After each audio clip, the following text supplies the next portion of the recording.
Jean-Luc Chauvin, bonjour.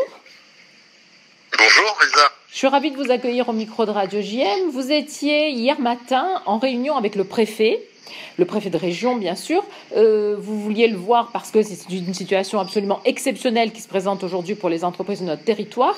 Qu'est-il ressorti de cette rencontre où il y avait bien sûr les acteurs économiques ? Alors oui, premier point, je crois qu'effectivement, le président de la République l'a dit maintenant lundi soir, on est en état de guerre sanitaire bien sûr, mais aussi de guerre économique par répercussion. On va connaître, ou on connaît, la pire crise économique que nous ayons connue depuis 1929 au minimum. Et il est probablement impératif, nécessaire, je ne sais quel qualificatif utiliser, que nous réagissions de façon très très très vite pour sauver les entreprises et donc sauver l'emploi de tous nos salariés et de tous les Français, quoi. Alors du coup, le préfet vous a mandaté pour mettre en œuvre rapidement un guichet unique et c'est ce que vous avez fait. Oui, alors nous on avait demandé depuis la semaine dernière, on a monté le guichet, on a monté une cellule d'accompagnement des entreprises il y a une quinzaine de jours. On a demandé mardi dernier au préfet de nous accorder une entrevue au titre de l'économie, puisqu'on voyait bien que déjà plus de 25 à 30% de l'économie était très affectée. Et on a eu une réunion hier matin. Au cours de cette réunion, le préfet nous a mandaté en tant que chambre de commerce et d'industrie d'Aix-Marseille-Provence pour être l'interlocuteur unique, le guichet unique de l'ensemble du monde économique vis-à-vis des services de l'État. D'une part, pour recenser tous les besoins des entreprises et répondre aux besoins des entreprises, mais d'autre part, vis-à-vis des autres réseaux existants, sectoriels ou interpro, ou du territoire, zone d'activité, fédération professionnelle, zone d'activité ou autre, pour être la ressource unique de l'État. C'est-à-dire faire en sorte que nous centralisions toutes les demandes de terrain, que nous les remontions auprès du préfet quotidiennement dans un point que nous avons avec lui et ses équipes, et de l'autre côté, qu'au fur et à mesure que les décisions, les décrets ou le traitement des demandes soit fait, nous puissions le diffuser aux entreprises et également aux réseaux d'entrepreneurs. Pourquoi ? Parce que l'idée du préfet, c'est que il doit garder le maximum de disponibilité pour les équipes pour travailler les dossiers et pas répondre 15 fois, 20 fois par jour à la même question d'entreprise ou de réseau. Et d'autre part, surtout, pour que toutes les entreprises du territoire des Bouches-du-Rhône aient le même traitement parce qu'elles ont accès au même niveau d'information. À cet effet, il nous a même demandé, en accord d'ailleurs avec le président de la Chambre de commerce et d'industrie du Pays d'Arles, de développer notre cellule et notre expertise sur l'ensemble du département des Bouches-du-Rhône. Très bien, donc c'est sur l'ensemble du département. Donc vous avez créé... En fait, je pourrais, pour vous donner une image pour vos auditeurs, en fait, il nous a demandé d'agir comme le 15 pour présélectionner les sujets vis-à-vis des urgences, d'être en amont sur les sujets et de faire gagner en efficacité et les services de l'État pour les traitements des dossiers ou pour remonter les demandes auprès des ministères, et d'autre part pour faire redescendre la juste information identique de premier niveau à toutes les entreprises du territoire grâce à l'ensemble des réseaux entrepreneuriaux et au contact direct. En fait, vous êtes un petit peu la courroie de transmission entre les entreprises et l'État, évidemment, pour que les choses aillent plus vite. Donc, vous avez un numéro unique pour les entreprises. Et il y a aussi une page Internet qui est dédiée sur le site Internet de la Chambre de commerce et d'industrie, de façon à ce que tout soit mis régulièrement à jour et pour pouvoir regrouper ces fameuses informations. On redonnera le numéro, bien sûr, tout à l'heure, évidemment, à la fin de cette interview. D'accord, ok. C'était pour vous le donner. Quel est l'état réel ? Est-ce qu'on peut avoir aujourd'hui un état de situation de nos entreprises ?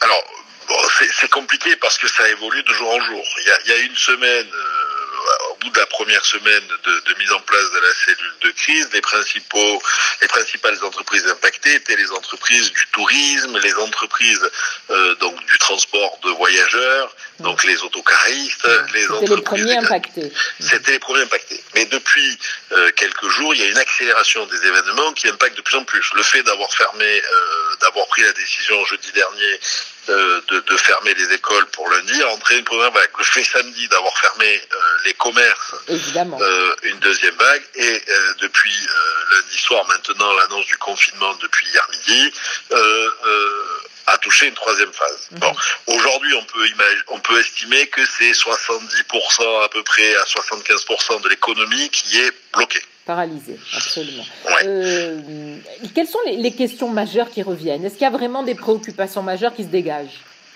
Oui, il y a des préoccupations majeures de la part des chefs d'entreprise. Juste pour vous donner des chiffres, en 2 jours, donc sur la journée de lundi et de mardi, on a eu plus de 1500 appels ou contacts à travers les mails, à travers le numéro dédié que l'on a, à travers le service client habituel, le 0800, et à travers les questionnaires en ligne sur le site internet. Donc ça veut dire qu'il y a une préoccupation majeure. On était, pour faire simple, au bout d'une semaine, à peu près à 500 contacts sur l'ensemble de la semaine. Là, on est à 1500 sur 2 jours. On a été ouvert dimanche aussi toute la journée. Et ça va augmenter. Les questions principales évoluent aussi en fonction de l'État. Au départ, les premières questions, c'était la mise en place des mesures de chômage partiel, notamment, qui avaient été annoncées, mais vous avez vu qu'il y a eu des évolutions dans le montant de prise en charge de l'État. Il y a eu beaucoup au début de craintes, d'inquiétudes, de manifestations par les entreprises que nous avons rappelées, recontactées ou que nous avons eues sur l'évolution. Mais qu'est-ce qui va se passer? Là, on rentre dans une phase beaucoup plus compliquée. On rentre depuis ce week-end dans une phase où on nous dit mais qu'est-ce que je dois faire de mon stock? Eh oui. J'ai du stock alimentaire, je suis restaurateur, j'en fais quoi? Je le jette, je le détruis, je peux le donner à une association humanitaire. Donc on a eu ça à gérer et à traiter. On a eu aussi de la part de beaucoup de commerçants, et encore lundi et même hier, des demandes pour dire mais si moi mon commerce est fermé, même si j'ai mis mon personnel en chômage partiel, comment je vais faire pour payer mon loyer? Eh oui.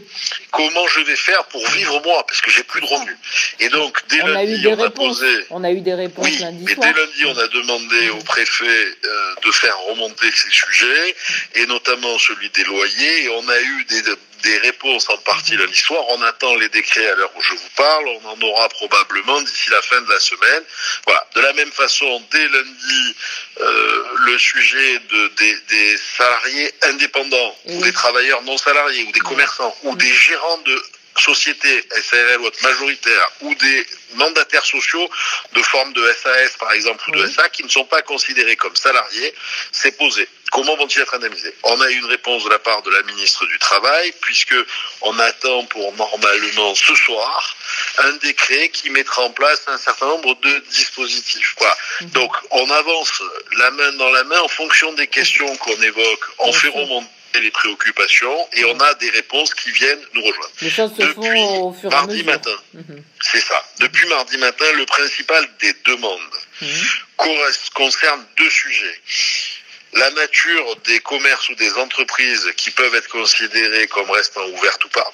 Par exemple, un plombier qui nous appelle pour nous demander si il peut rester ouvert et s'il peut continuer ses chantiers habituels ou s'il ne doit intervenir que pour les urgences. Par exemple, j'ai un chauffe-eau qui a claqué chez un client, est-ce que j'y vais ou pas? Et deuxième chose, mon collaborateur qui y va, est-ce qu'il doit intervenir seul dans la maison? Est-ce que donc il doit faire partir les occupants le temps de son intervention ou est-ce qu'il peut être en contact avec les occupants? Troisième question, pour se déplacer, et ça c'est une question générale pour les collaborateurs qui ne peuvent pas faire de télétravail, le président de la République a évoqué le sujet de venir se rendre sur le lieu de travail et notamment donc le sujet des autorisations de circulation. Le modèle, comment ça marche, quand ils sont sur du multisite, par exemple les employés des sociétés de nettoyage qui travaillent dans plusieurs entreprises. Là aussi c'est compliqué. On voit en fait que c'est à l'infini, il y a énormément de questions qui posent et qui attendent des réponses. C'est des questions pratiques de la vie de tous les jours. Ça va se construire au fur et à mesure. Et donc on a mis en place cette cellule, le préfet nous a confié cette mission pour la mise en place de cette cellule d'animation du monde économique par rapport à cette crise, justement pour répondre à ces questions du quotidien que les entrepreneurs ont dans leur vie de tous les jours et à faire redescendre l'information. Ça peut aller du sujet comment je fais pour mettre en sécurité mon entreprise, un process particulier, je peux pas arrêter du jour au lendemain les usines d'un certain nombre. Bon. Et donc, on a là un rôle essentiel de courroie de transmission et de réactivité, parce que c'est dans la réponse rapide et efficace que l'on sauvera le maximum d'entreprises. Absolument. On va donner le numéro 04 91 39 34 79, je répète, 04 91 39 34 79. Donc, si j'ai bien compris, le président de la Chambre de commerce et d'industrie n'est pas confiné, continue à travailler. Alors oui, il est confiné comme la plupart de nos collaborateurs. Donc on est dans un plan de continuité d'activité. Donc je suis confiné dans mon bureau du matin au soir, effectivement. Et pour nos collaborateurs, je les remercie de leur mobilisation. 80% sont en télétravail, mais ils sont tout aussi efficaces et répondent à toutes nos demandes depuis chez eux, ce qui fait que nos entreprises ne s'en rendent pas compte. Et c'est tant mieux dans cette période compliquée. Ça changera peut-être nos façons de travailler pour après cette crise, mais ça c'est un autre sujet. Merci beaucoup Jean-Luc Chauvin d'avoir répondu à toutes ces questions et bon courage donc pour la continuité de tout cela. Merci Elsa, et que vos auditeurs entrepreneurs n'hésitent pas à contacter la cellule économique de la Chambre de façon à ce qu'on puisse les accompagner ou répondre au mieux à leurs besoins pour sauver nos entreprises et nos emplois une fois qu'on aura fini cette pandémie. Exactement, merci beaucoup. Merci.